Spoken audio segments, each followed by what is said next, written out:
So think about this for a second. Are you doing better than average with your money, or are you falling behind? Ever find yourself lying in bed at night, staring at your bank balance and wondering, do people my age have more saved than I do? Or maybe while scrolling through social media, you see someone showing off their Maldives vacation or their brand new car, and the only thought in your head is, man, how do they even afford that? Well, today I'm going to show you the real truth, the financial reality of the average American. Some of these stats will make you feel relieved, others will shock you, and a few might be such a big wake-up call that you'll feel the urge to change your financial habits immediately. And by the end of this video, you'll have a crystal clear picture of where you stand in this financial game. So you're in Dollarius channel, and I break down money, personal finance, and wealth building in simple, clear language. If you've been thinking that you need to get better at handling your money, make sure you hit that subscribe button and smash the like button, because what you're about to learn could completely change the way you think about your finances. Let's kick this off with a question. When you imagine the financial situation of an average person, what comes to mind? Do you picture someone who's got it all figured out, regular savings, steadily building wealth, and solid retirement plans already in place? Or do you imagine someone just scraping by paycheck to paycheck, hoping things somehow work out? The truth is, most people don't even know what a normal financial life actually looks like.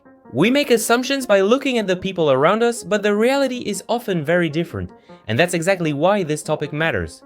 Because once you understand the truth about the average, you can make smarter decisions about your spending, saving, and investing. The health and studies example. Think about it like this. If you wanted to get fit, wouldn't it help to know the average weight and fitness level of people your age? Or if you wanted to improve your grades, you'd want to know where you stand compared to your classmates. Money works the exact same way. When you know where you stand compared to the average, you can make informed choices about your future. The truth about income. So let's start with income, because this is the part that directly impacts every working American. According to the latest data from the Bureau of Labor Statistics, the median weekly earnings of a full-time worker are just over $1,000. That adds up to roughly $52,000 per year before taxes. And remember, this is individual income, not household income. Median means half the people make more than this and half make less. If you're earning about $26 per hour, you're right in line with the average full-time worker. But here's the twist. This $52,000 is before Uncle Sam takes his cut. After federal and state taxes, plus Social Security and Medicare, your take-home pay is closer to $35,000 to $40,000 a year. That's when you realize it's not as much money as it sounds. Retirement savings? The shocker. Now let's move on to the most shocking part, retirement savings. According to a Federal Reserve survey, the median retirement savings for Americans is only about $65,000. And here's the kicker, 25% of Americans don't have a retirement account at all. That means their savings for retirement are literally $0. They'll have to rely only on Social Security, assuming the system still holds up. When you break it down by age, the numbers are even more concerning.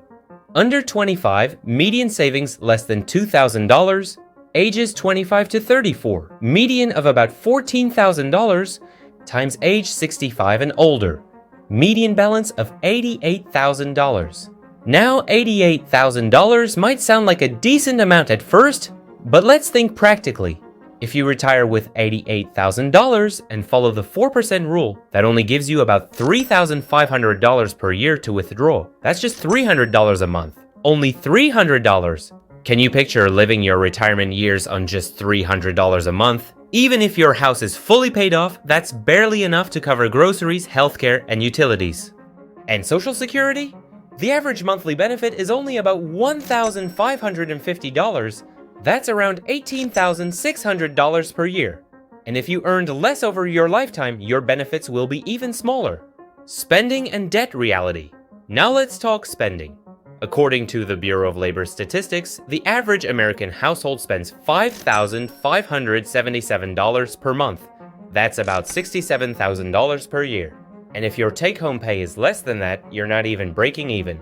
Here are the biggest spending categories.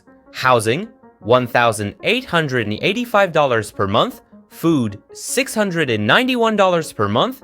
Transportation, $913 per month.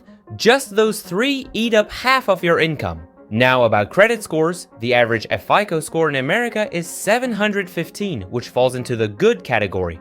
That means most people are paying their bills on time and keeping debts under control, but plenty of people are still stuck in the 500 to 600 poor range. And credit card debt? The average household carries about $9,000 in credit card debt, with an interest rate of around 20%. That means you're burning $1,800 a year just on interest.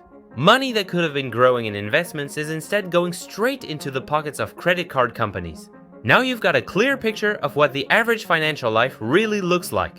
But remember, numbers don't define you. The actions you take starting today are what will shape your future. If you found value in this video, make sure to like, subscribe, and hit the bell icon. Till then, take care of your money, and your money will take care of you.